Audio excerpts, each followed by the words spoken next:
On your screen, you will see an overview of our evening. Please take a peek.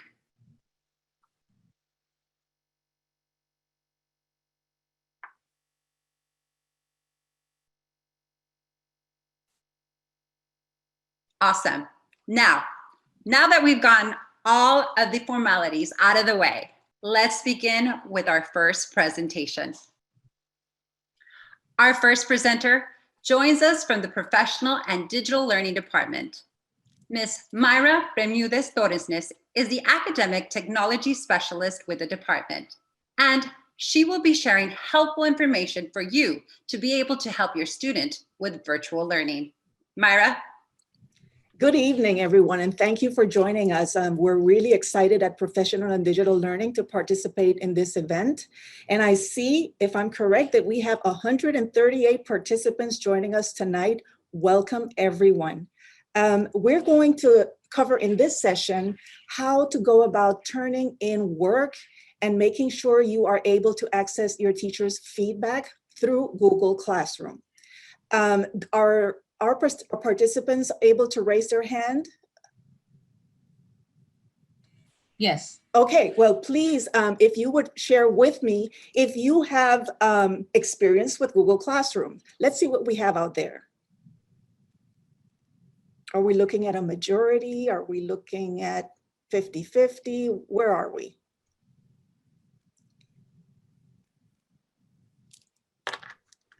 Okay.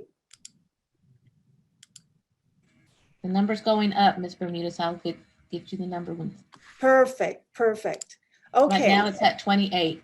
Okay, so we have 28 people who know what Google Classroom is about, and you know that it is a great tool. It is a platform to go about instructing remotely and in the classroom by having where to share resources, where to assign work.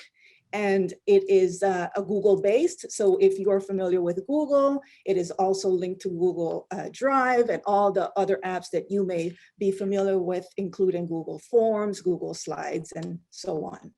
So what we will learn today is basically make sure that we all know how to access our students' work. For those of you who are new to Google Classroom, it is very simple to join. So let's go to the next slide. Okay, and we will start by finding different ways, understanding the different ways we can actually gain access to Google Classroom, our district's Google Classroom. We will familiarize ourselves with the landing page. We will take a look at the Google Classroom's tabs, and you'll learn what that is about. We will view and gain access to the material and assignments in different ways. And we will see how we can go about turning in work. There are different ways, and your teachers may set it up a little different, but essentially it is very intuitive, and you should be able to turn in your students' work and also see graded material. We will take a look at what that looks like, and we will speak briefly about attendance, because this may or may not apply to all of you. It depends on whether your teacher is actually using the Google Classroom platform to take attendance. And this is something you will only know by communicating with your teacher, making sure you understand what is the procedure in place to take attendance in class. Please, next slide. Okay, so here we have two devices. We have a Google Chromebook on the left, and an iPad on the right. No matter which device you use, even your phones, okay, this is as simple as making sure that you go to Google Chrome and access your Clever portal. Do we know what Clever is? Raise your hand if you do not know what Clever is.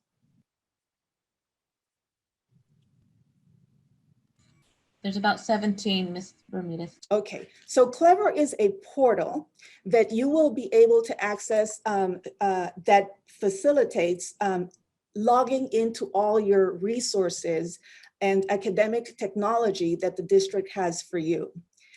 You can access Clever through the Dallas ISD website. I would suggest to simply Google Clever Dallas ISD, and you should be able to get to a landing page where that link will be provided. And your students will simply log in. Your students will know their username and their password, and that will open the that portal where you will find different technology resources that your student has access to. So let's move on to the next slide.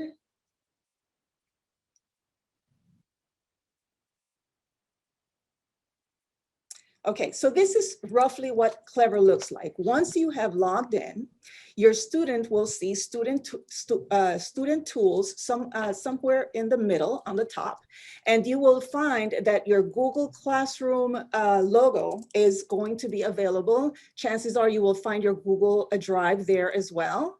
And it is as simple as clicking on the Google Classroom.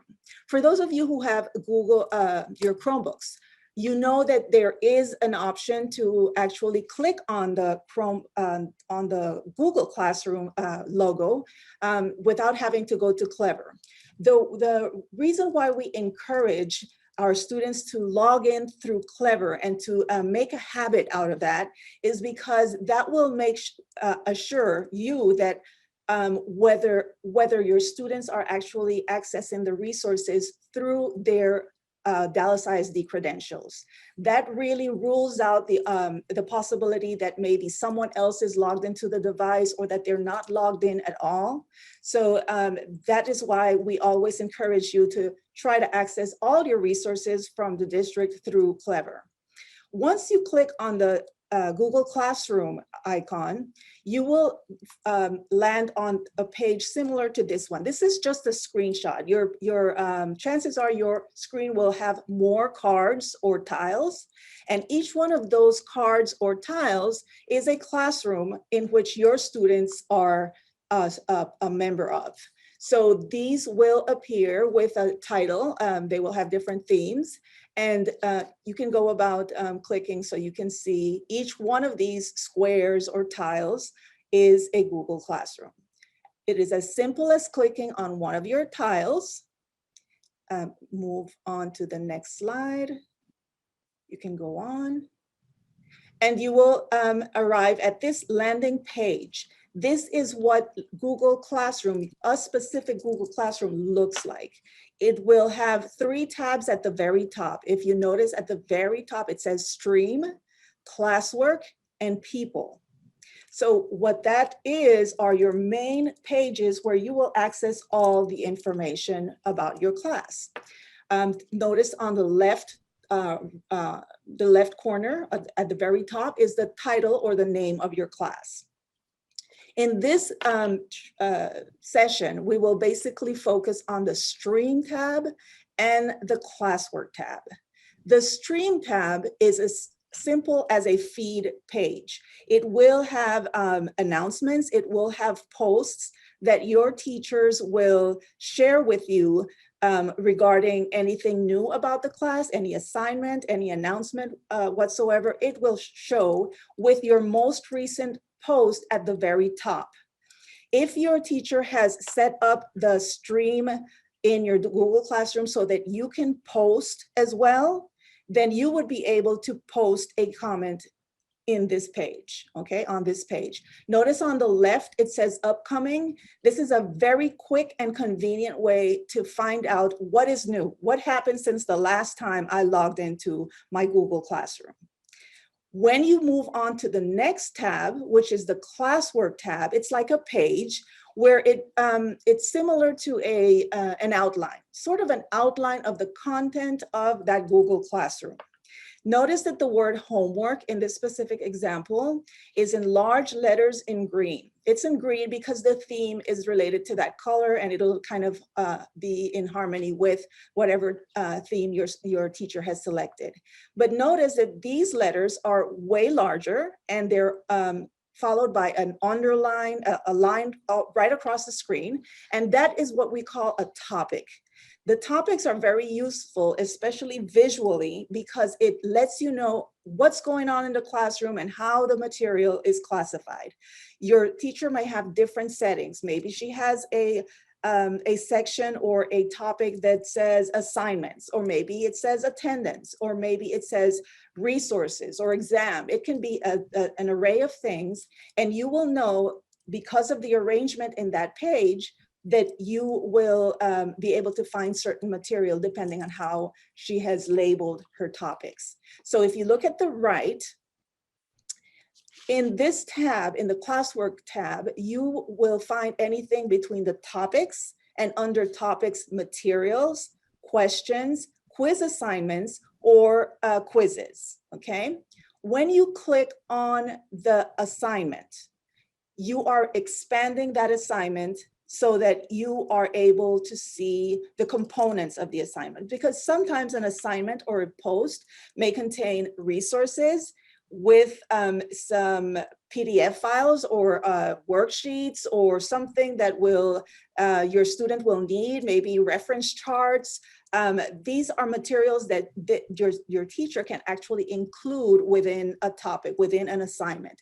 And then you may also find that your assignment includes a Google form, or it includes a Google slide, or basically any web page, any link to any web page that is part of your assignment.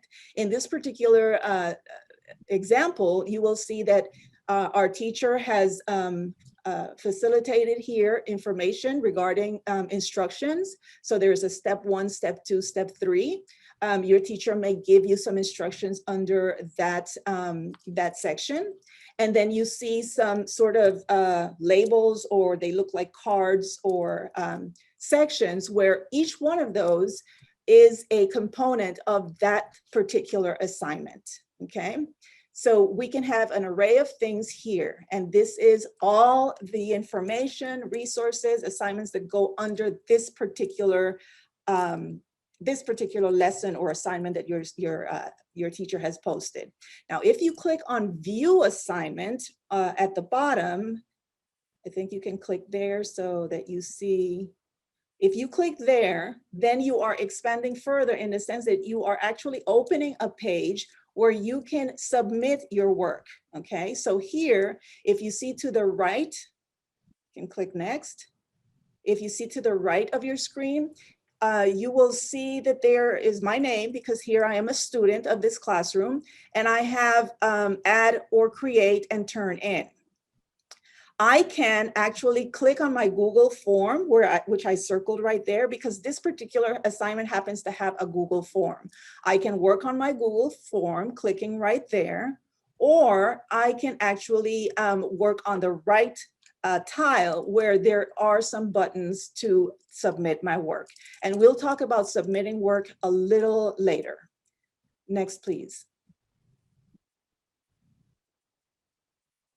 Okay, yes, and next page.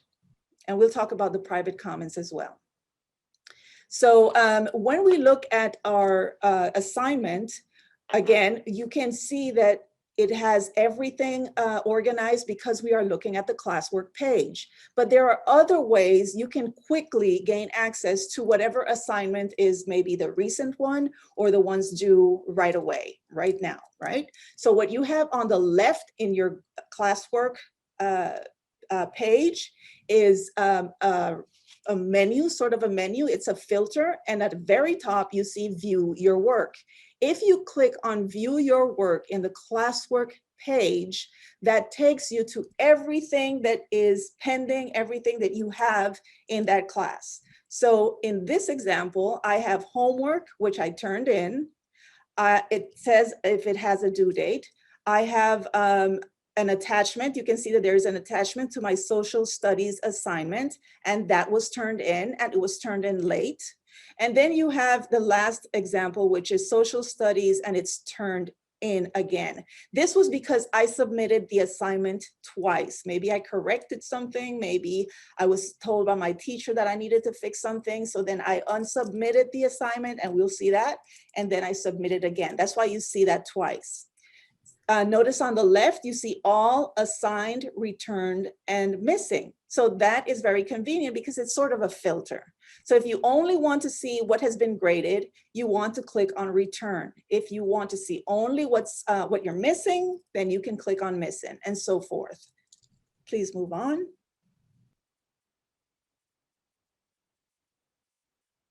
Okay. And I think we covered that. We covered all three ways. So notice we have our classwork page, and within the classwork page, we can go through the outlined content. We can go to the button at the very top left where it says view your work, and we can also apply filters on the left. Okay.